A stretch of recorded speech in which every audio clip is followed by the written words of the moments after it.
আসসালামু আলাইকুম। আমাদের মধ্যে অনেকেই আছেন যারা স্মার্টফোনের ক্যামেরাকে প্রাধান্য দিয়ে স্মার্টফোনগুলো কিনতে চাচ্ছেন। তাদের জন্য আজকের এই ভিডিওতে আমরা কথা বলবো 15 থেকে 25,000 টাকা বাজেটে সেরা 5টি স্মার্টফোন নিয়ে, যে স্মার্টফোনগুলো দিয়ে আপনারা চাইলে গেমিং করতে পারবেন। এর পাশাপাশি সবথেকে বেশি যে বিষয়টিকে আমরা প্রাধান্য দিয়েছি সেটি হচ্ছে স্মার্টফোনের ক্যামেরা।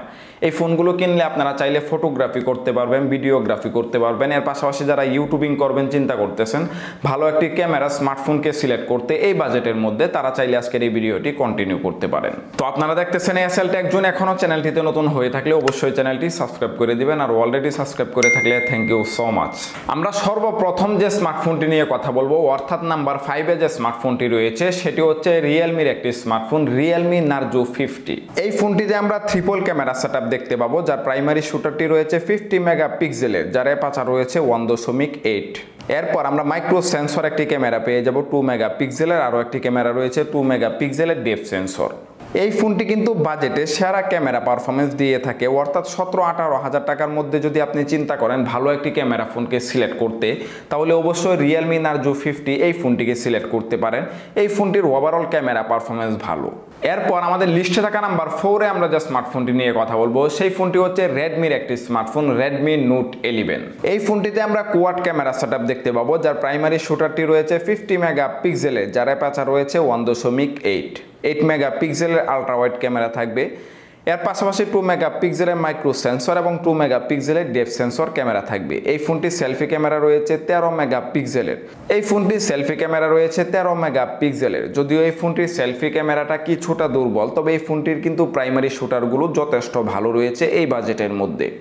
এই ফোনটির প্রাইমারি শুটার দিয়ে আমরা এতদিনে যে ইমেজগুলো ক্যাপচার করলাম সেগুলোর কিন্তু ডিটেলস, কোয়ালিটি সব কিছুই কিন্তু এই বাজেটের মধ্যে আমার কাছে ঠিকঠাক মনে হয়েছে 50 মেগাপিক্সেলের ক্যামেরা থাকার কারণে।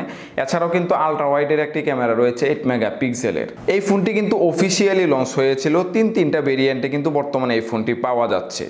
তো আপনারা চাইলে কিন্তু 6GB পাশাপাশি 128GB ভেরিয়েন্টটি নিতে পারেন। 21,990 টাকা রয়েছে অফিসিয়ালি প্রাইস। এরপরও আমাদের মধ্যে যারা নিতে চাচ্ছেন রেডমি নোট 11 ফোনটিকে সম্পূর্ণ ডিটেলসে জানতে চাচ্ছেন, তারা চাইলে কিন্তু আই বাটন থেকে এই ভিডিওটি দেখে নিতে পারেন। সম্পূর্ণ রিভিউ রয়েছে, যে ভিডিওটি আপনারা দেখলে কিন্তু ক্লিয়ার একটা আইডিয়া হয়ে যাবে এই ফোনটি আসলে আপনাদের জন্য কেমন পারফরমেন্স করবে। এরপর আমাদের লিস্টে থাকা নাম্বার 3-তে আমরা যে স্মার্টফোনটি নিয়ে কথা বলবো সেটি হচ্ছে রিয়েলমির একটি স্মার্টফোন, রিয়েলমি 8 4G। এই ফোনটিতে আমরা 4টি ক্যামেরা দেখতে পাবো, যার প্রাইমারি শুটারটি রয়েছে 64 মেগাপিক্সেলের, যার অ্যাপারচার রয়েছে 1.8। ফোনটিতে আলট্রা ওয়াইড ক্যামেরা রয়েছে 8 মেগাপিক্সেলের, 2 মেগাপিক্সেলের মাইক্রো সেন্সর ক্যামেরা রয়েছে। এর পাশাপাশি কিন্তু 2 মেগাপিক্সেলের একটি ডেপথ সেন্সর ক্যামেরা রয়েছে। এই ফোনটির সেলফি ক্যামেরা রয়েছে 16 মেগাপিক্সেলের। ওভারঅল এই ফোনটির কিন্তু ক্যামেরা পারফরমেন্স কিন্তু যথেষ্ট ভালো রয়েছে। এর পাশাপাশি কিন্তু এই ফোনটির গেমিং পারফরমেন্সটাও ভালো। তো ওভারঅল দিক থেকে যারা স্মার্টফোনটিকে সিলেক্ট করতে চাচ্ছেন, গেমিং এর পাশাপাশি ক্যামেরা পারফরমেন্স ভালো লাগবে, তারা চাইলে কিন্তু রিয়েলমি 8 4G এই ফোনটিকে সিলেক্ট করতে পারেন। তবে বর্তমানে স্মার্টফোনগুলোর প্রাইস বেশি হওয়ার কারণে কিন্তু এই ফোনটির প্রাইস কিন্তু বেশি। আগে কিন্তু প্রাইস ছিল এই ফোনটি 22,500 টাকায় কিন্তু পাওয়া যেত, বর্তমানে কিন্তু 24,990 টাকায় এই ফোনটি পাওয়া যাচ্ছে। 8GBর পাশাপাশি 128GBর একটি ভেরিয়েন্টে রয়েছে। তবে এই ফোনটি আপনারা কিছুটা দামাদামি করে নিলে অবশ্যই আরও কিছুটা কম প্রাইসে পেয়ে যাবেন। এর পাশাপাশি যারা 20,000 টাকার মধ্যে ভালো কোনো স্মার্টফোনকে নিতে চাচ্ছেন, গেমিং করবেন, এর পাশাপাশি ক্যামেরা পারফরমেন্সটাও মোটামুটি ভালো লাগবে, তারা চাইলে কিন্তু ইনফিনিক্সের ফোনটিও কিন্তু দেখতে পারেন। ইনফিনিক্স নোট 12 G96 এই ফোনটির কিন্তু ওভারঅল পারফরমেন্স ভালো, সেই সাথে এই ফোনটি কিন্তু আপনারা চাইলে লং টাইম ইউজ করতে পারবেন।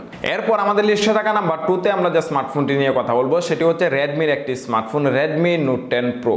এই ফোনটিতে আমরা কোয়াড ক্যামেরা সেটআপ পেয়ে যাব, যার প্রাইমারি শুটারটি রয়েছে 108 মেগাপিক্সেলের। 8 মেগাপিক্সেলের আলট্রা ওয়াইড ক্যামেরা থাকবে, 5 মেগাপিক্সেলের মাইক্রো সেন্সর ক্যামেরা থাকবে, সেই সাথে 2 মেগাপিক্সেলের ডেপথ সেন্সর ক্যামেরা থাকবে। এই ফোনটি দিয়ে আপনারা সর্বোচ্চ ভিডিও শুট করতে পারবেন 4K রেজুলেশনে। এই ফোনটির সেলফি ক্যামেরা রয়েছে 16 মেগাপিক্সেলের। Still Redmi Note 10 Pro Max এই ফোনটির কিন্তু ওভারঅল পারফরমেন্সের পাশাপাশি কিন্তু এই ফোনটির ক্যামেরা পারফরমেন্সটা কিন্তু যথেষ্ট ভালো রয়েছে বাজেটের মধ্যে। যদি এই ফোনটার মধ্যে বর্তমান সময়ে কিছুটা টুকটাক আপডেটিং প্রবলেম আছে, তবে আশা করা যায় এই প্রবলেমটি কিন্তু খুব দ্রুত সলভ হয়ে যাবে। যদি ক্যামেরা পারফরমেন্সের জন্য আপনি স্মার্টফোনকে সিলেক্ট করতে চান 25-26 হাজার টাকার মধ্যে আনঅফিসিয়ালি, চাইলে কিন্তু এই ফোনটিকে আপনারা সিলেক্ট করতে পারেন। এই ফোনটির ক্যামেরা পারফরমেন্সটা কিন্তু যথেষ্ট ভালো।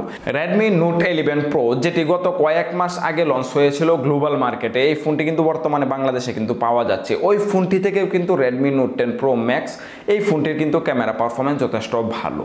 এরপর আমাদের লিস্টে থাকা নাম্বার 1-এ আমরা যে স্মার্টফোনটি নিয়ে কথা বলবো সেটিও Redmi-র একটি স্মার্টফোন Redmi Note 11 Pro। এই ফোনটিতেও আমরা 4টি ক্যামেরাকে পেয়ে যাব, যার প্রাইমারি শুটারটি রয়েছে 108 মেগাপিক্সেলের, যার অ্যাপারচার রয়েছে 1.9। 8 মেগাপিক্সেলের আল্ট্রা ওয়াইড ক্যামেরা থাকবে, 2 মেগাপিক্সেলের মাইক্রো সেন্সর ক্যামেরা থাকবে, সেই সাথে 2 মেগাপিক্সেলের ডেপথ সেন্সর ক্যামেরা থাকবে। এই ফোনটিরও সেলফি ক্যামেরা রয়েছে 16 মেগাপিক্সেলের। এই ফোনটি দিয়েও কিন্তু আপনারা সর্বোচ্চ 4K-তে ভিডিও শ্যুট করতে পারবেন। ওভারঅল কিন্তু এই ফোনটির ক্যামেরা পারফরম্যান্স যথেষ্ট ভালোই রয়েছে। তবে আমরা যদি কম্পেয়ার করি Redmi Note 10 Pro Max এবং Redmi Note 11 Pro এই দুইটা ফোনের মধ্যে ক্যামেরা পারফরম্যান্সের দিক থেকে, তাহলে কিন্তু অনেকটাই এগিয়ে থাকে Redmi Note 10 Pro Max। আমরা যে ফোনটি নিয়ে কথা বলতেছি Redmi Note 11 Pro 5G, এই ফোনটির কিন্তু ওভারঅল পারফরম্যান্স ভালো, সেই সাথে কিন্তু এই ফোনটির গেমিং পারফরম্যান্সের পাশাপাশি ক্যামেরা পারফরম্যান্সটাও কিন্তু যথেষ্ট ভালো রয়েছে। আর এই ফোনটি এই জন্যই নাম্বার 1-এ সিলেক্ট করলাম। এই ফোনটির মধ্যে কিন্তু আপডেটিং কোনো প্রবলেম নেই। 25 থেকে 26,000 টাকার মধ্যে এই ফোনটি আপনারা আনঅফিসিয়ালি পেয়ে যাবেন। ওভারঅল দিক থেকে চাইলে কিন্তু এই ফোনটিকে আপনারা সিলেক্ট করতে পারেন। আর এই ফোনটিরও কিন্তু সম্পূর্ণ ডিটেলস রিভিউ কিন্তু আমাদের চ্যানেলে আপলোড করা রয়েছে, চাইলে আই বাটন থেকে দেখে নিতে পারেন যারা এই ফোনটি নিতে চাচ্ছেন।